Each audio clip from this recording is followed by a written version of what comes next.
সরকারি চাকরিতে কোটা ব্যবস্থার সংস্কার করে প্রজ্ঞাপন জারি করেছে সরকার। প্রজ্ঞাপনে বলা হয়েছে নবম থেকে 20তম গ্রেডে নিয়োগের ক্ষেত্রে নতুন রীতি কার্যকর হবে। কিন্তু সরকারি চাকরির গ্রেড বলতে আসলে কি বোঝানো হয়, কোন পদে কি গ্রেড প্রযোজ্য হয়, কোন গ্রেডে কি আছে। গ্রেড মানে হচ্ছে সরকারি চাকরির কোন বেতন স্কেলে নতুন কর্মী নিয়োগ করা হচ্ছে। পদভেদে এগুলো আলাদা আলাদা হয়ে থাকে। অনেক সময় এসব বেতন স্কেলে যেমন সরাসরি নিয়োগ করা হয়, আবার পদোন্নতি পেয়েও সরকারি কর্মকর্তারা নতুন গ্রেড পেয়ে থাকেন। এ নিয়ে পিএইচসির সাবেক সদস্য অধ্যাপক আবুল কাশেম মজুমদার ও বর্তমান সদস্য মোহাম্মদ হেলাল উদ্দিন আহমেদ বেতন গ্রেড এবং শ্রেণীর বিষয়গুলো ব্যাখ্যা করেছেন। তিনি বলেন, ব্রিটিশ আমল থেকে প্রথম শ্রেণী, দ্বিতীয় শ্রেণী, তৃতীয় বা চতুর্থ শ্রেণী হিসাবে নিয়োগের রীতি এখনো চললেও 2015 সাল থেকে এই পদ্ধতি বাতিল করে গ্রেড পদ্ধতি চালু করা হয়। এর মানে হচ্ছে কোন পদে থাকা বেতনের কোন গ্রেডে কাকে নিয়োগ করা হচ্ছে। নবম থেকে 20তম গ্রেডের মধ্যে আগের প্রথম থেকে চতুর্থ শ্রেণী পর্যন্ত সকল শ্রেণীর চাকরির নিয়োগ আওতাভুক্ত রয়েছে।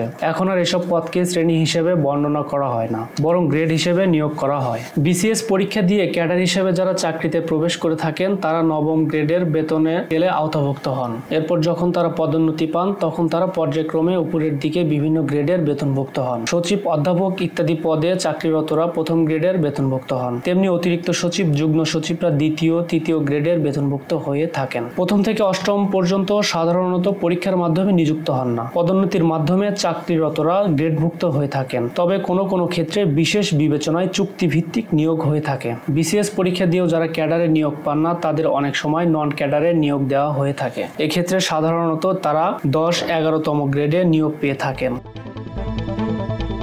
অনেক সময় এসব গ্রেডে সরাসরি নিয়োগও হয়ে থাকে। আগে যেসব পদে দ্বিতীয় শ্রেণীর কর্মকর্তা হিসেবে নিয়োগ করা হতো, এখন সেসব পদে 12, 13, 14তম গ্রেডের আওতায় নিয়োগ করা হয়ে থাকে। নিচের গ্রেড থেকে কেউ পদোন্নতি পেয়েও এ সকল গ্রেডে বেতনভুক্ত হয়ে থাকেন। এই গ্রেডের পদগুলোর মধ্যে রয়েছে প্রশাসনিক কর্মকর্তা, প্রাইমারি স্কুলের প্রধান শিক্ষক ইত্যাদি। অতীতে তৃতীয় শ্রেণী হিসাবে পরিচিত যেসব চাকরি ছিল সেগুলোকে এখন 15, 16, 17 নম্বর বেতন গ্রেডের আওতাভুক্ত করা হয়েছে। করণিক সহকারী কর্মকর্তা, কম্পিউটার অপারেটর ইত্যাদি পদ এখন এসব বেতন স্কেলের মধ্যে রয়েছে। আর ঝাড়ুদার, নৈশ প্রহরী, পিয়ন ইত্যাদি পদে নিয়োগগুলো শুরু হয় 18, 19, 20তম গ্রেড থেকে। অনেক ক্ষেত্রে এসব পদে 20তম গ্রেডে নিয়োগ করা হয়। পরবর্তীতে তাদের বেতন বাড়লে তারা 19তম গ্রেড বা 18তম গ্রেড পেয়ে থাকেন। পদোন্নতি হলে তারা আরো উপরের দিকে গ্রেডও পেয়ে থাকেন।